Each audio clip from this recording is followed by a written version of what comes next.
Hoda and Jenna! Yes, you know them? Of course I know Hoda and Jenna. Hey, Hoda! Well, I'll see you this summer at the cookout. Well, you are a talk show queen. Oh my God, I am a talk show queen. I know. You've done your research. Oh, I'm a fan. I'm a fan of you. Oh my God, thank you. What's my name? How you pronounce it, though? Sean. Sean. You see, I thought it was Sean. Right. Well, that is how my friend... I know. Oh, he is top tier, honey. Hi, friends. I'm Sean, associate producer with The Today Show with Hoda and Jenna, and I made the long journey across the street from our offices at 30 Rock to be in front of the iconic Saks Fifth Avenue, where the legendary queens of RuPaul's Drag Race All-Star 7, the all-winner season, are unveiling their window displays in the fashion mecca of the world. Let's talk to them. That's right. For the first time ever, Saks Fifth Avenue, known worldwide for their window displays, let the queens from RuPaul's Drag Race All-Star 7 take over and design their own windows. And why wouldn't they? These artists have not only already won Drag Race and influenced pop culture and fashion during their reigns, but they've also now returned to the groundbreaking show for one of its most celebrated seasons yet, competing for the title of Queen of All Queens. That's Jada Essence Hall, Jinkx Monsoon, Monét Exchange, Raja, Shea Couleé, Trinity the Tuck, The Vivian, and Evie Oddly. Okay, well, actually I didn't get to talk to Raja or Evie, but that's just because of a timing thing, and these girls are in high demand, and that's just how it goes sometimes when you're talking to fashion royalty. So anyway, I got to talk with 6 of these queens about this iconic moment at Saks, what it was like to be part of this season, and the state of drag. I'm living for this stoned mic. Did you stone this mic? Sure. You got the bejazzle. I love it. Oh yeah, right? We dragged it out for this. Just for this, really? No, not really, but it just really fits for That made me this. feel even more special. What is it like being a part of this iconic fashion real estate here at Saks Fifth Avenue? I mean, it is kind of incredible, but mostly because they get to work with me. Hello. It feels like I'm Anne Hathaway, and this is the turning point in the movie where I realize what I have to do for the, climactic resolution and subsequent denouement. So how does this movie end then? With me winning RuPaul's Drag Race All-Star 7, obviously. I feel like I'm in a movie every day. I wake up in New York City. So being here at Saks and not being able to go shopping, I'm going to go and rob Louis Vuitton as soon as I finish. And why not stand in the window of Saks Fifth Avenue on a lovely afternoon? Let everyone have a look at this! Look at it! When I was going to school, I used to sneak Vogues into my book bag and read Vogues, and even in Vogue you can see the windows, and the windows of Saks mean so much to so many people, and to be asked to be here, it means, to me, it feels like it's like a step forward for what drag and how mainstream drag has gone. But it also makes me feel like a badass because looking in this window, standing in the window, I felt like invincible. Absolutely. You look invincible too. Tell me about this look, by the way. I'm wearing a little Comme de Garçon, honey, right here. And this hair was done by my partner, G. Yeah, he did this hair for me. We just fantasized this most just huge, fluffy fro. This is crazy. Okay, I went to school right on 48th between 8th and 9th. Okay. And my friends and I, we would sometimes walk over to, of course, Fifth Avenue and watch these windows, this window shop, knowing one day we'll never afford any of this stuff. Even went in and got kicked out. So it is nice to be here in one of the most iconic New York City stores on 49th and 5th Avenue having my own display. This is crazy. Never in my wildest dreams would I have ever thought this would ever happen. This is wild. It's so surreal. I used to work for Saks Fifth Avenue. Not this one. Okay. But it's such a full circle moment that now I'm right here in the window of the Saks. As a lover of fashion, it's amazing to be here at Saks Fifth Avenue, which is just a cornerstone of fashion and style in America. And to be standing in a window with an Oscar de la Renta dress, wearing a Maison Valentino gown, just means the world to me. Well, you say you love fashion. I feel like fashion loves you back. We've seen drag influence fashion more and more. Yeah. What is it like seeing that? I live for fantasy, and I live for the fantasy that fashion provides. And I felt like after the last administration that we had, there was a little bit of a loss of joy within fashion. It became really utilitarian, and now we're seeing some of that joy and exuberance come back, and I love to think that drag queens had a little something to do with that. I think that drag and queer people have always like set the tone in fashion, oftentimes. And I think drag has been no exception. Like, we set trends, and sometimes you see us do one thing, and then you see it on the runway next season. So I think that designers working hand in hand with queens it just seems like it makes sense to me, you know. So let's talk about Drag Race. And you won season 5, which a lot of people say was... What? Congratulations! You won season 5, which a lot of people say is like the best, strongest cast season in the franchise. So do you feel like that gave you an advantage going into this, or do you feel like the expectations were high? I wouldn't say it gave me personally an advantage because, yes, the expectations were high.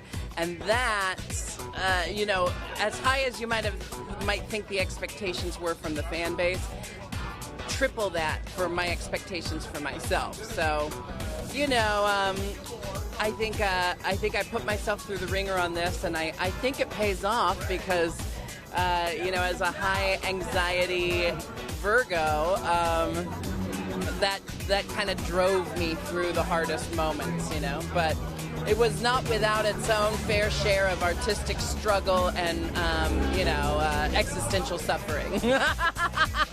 Well, as a high anxiety Virgo myself, really? Absolutely, we're both struggling right now. One queen that had a little something to do with you is Naomi Campbell. I feel like the most talked about thing is your reaction to seeing her walk out. What did that moment feel like to you, and what does Naomi Campbell mean to you in general? Wow, Naomi Campbell, she just means so much to me. I did her for my character in Snatch Game on season 9. I have studied, I've watched her, I've loved her for forever, ever since I was like 4 years old. So to be there and to walk in front of the walk and to have her tell me that she had no notes and she felt that my walk was perfection was one of the most fulfilling things. Like, I honestly felt after that moment, I said, girl, I can go home. I said, I already won. I said, I can go to all the fashion houses and say, book me, baby, because Naomi said I'm the tea.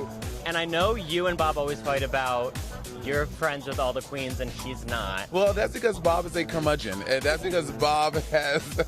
No, I think Bob is just really intimidating, okay? Bob's resting face is this. So people are like, girl, what's going on? So now that Sigma is finally going on tour, yes. I hope to prove to the world and to a lot of America that Bob really is a nice guy. Yeah. And even I'm going to destroy him on stage, I'm going to try to show him he really is sweet. Well, literally, as we were standing here, the link on the Patreon went out. I'm going home and buying tickets as soon as it's done. I reserved some for you. Oh, great. James? Sean. Sean, yeah, I have 2 tickets for you. Yeah, Sean! You spend a lot of time in the UK. Mm-hmm. Who's more British? You, the Vivian, or Michelle Visage? We should have an arm wrestle, honestly, to decide. I definitely think I'm the most British, okay? Let me tell you something. When I lived in the UK... Wait, say it in a British accent. Well, you know, I'm the most British. When I lived in the UK, every morning I went down to Pret and I got sausage rolls. And so I think that by sheer mass volume, the amount of sausage rolls I ate, I'm the most British. Monét is sure that she originated the English language. The elephant in the room, Michelle Visage's British accent.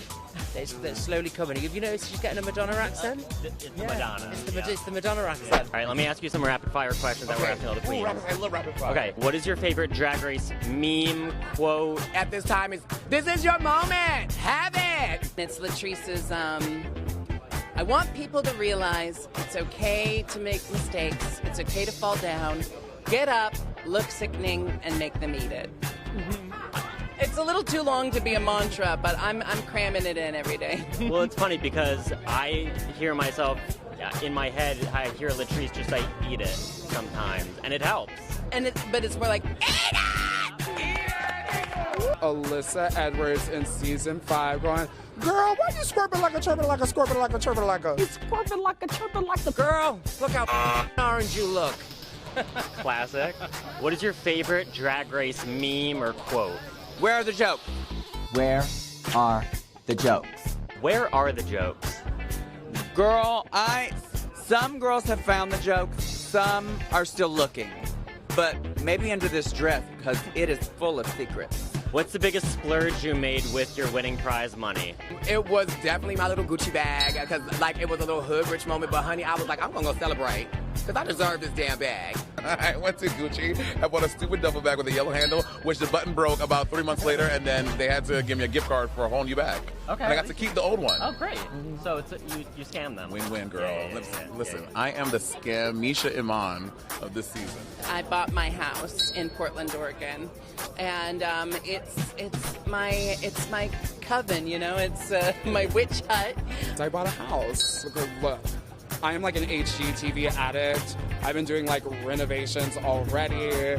Girl, we got new countertops, all of it. Like, I live for that. And so the fact that I could finally do that, like that, my house is like, I feel like an extension of my drag. So being able to implement that style into my space is really nice. I bought a house.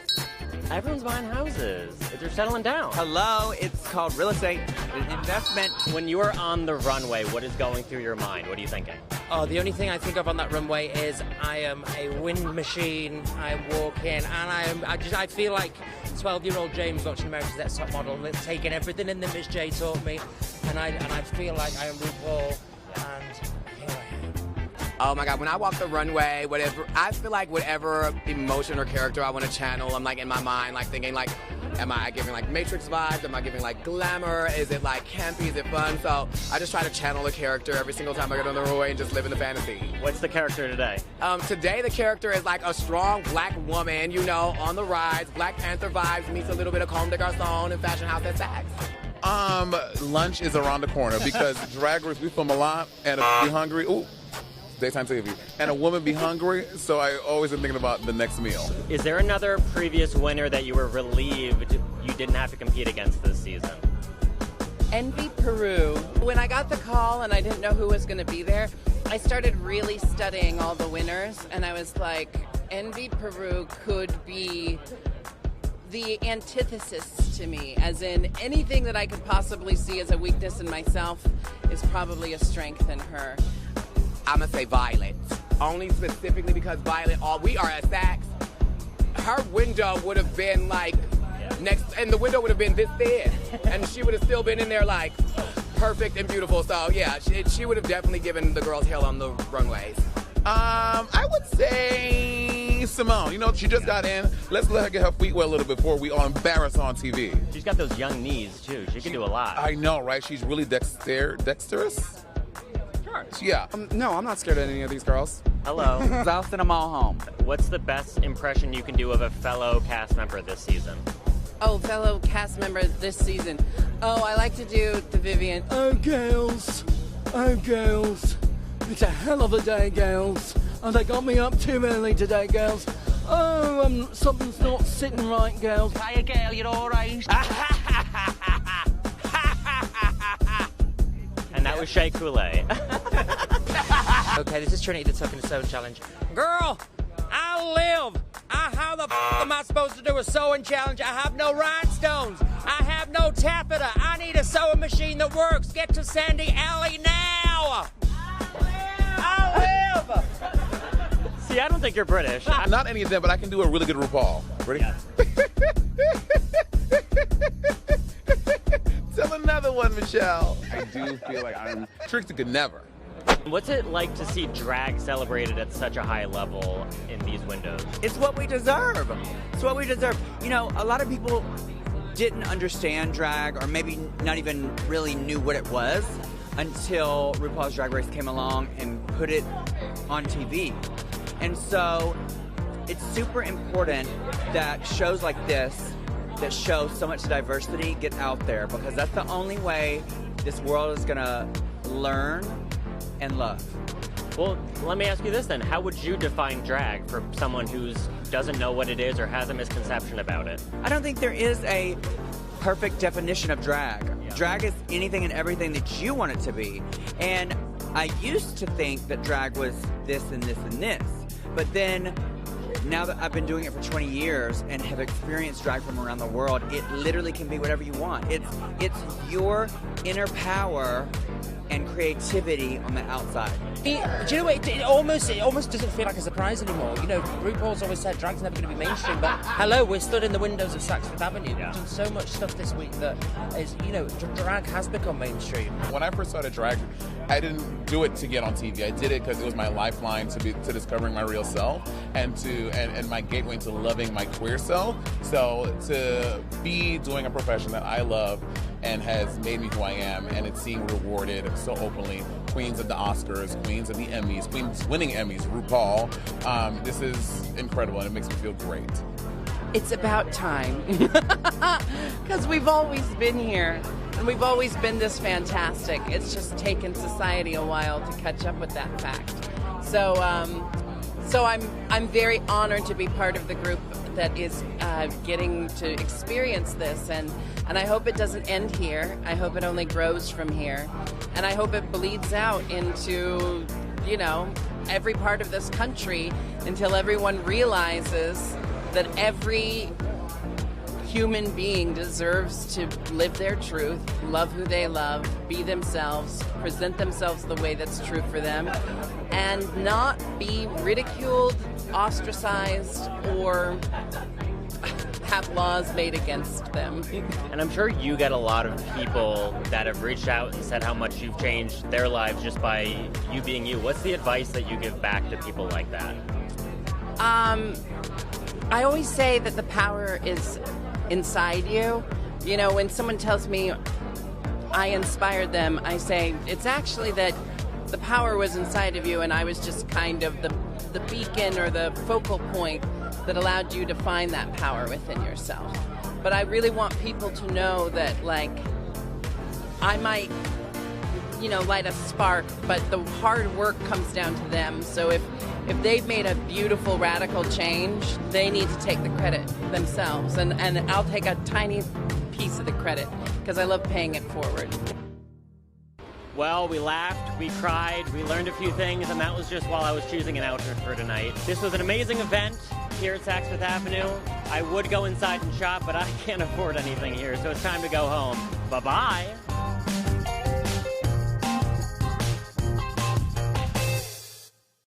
It's fierce. It's beautiful. It's glamour, honey. Look at me. Eat it up.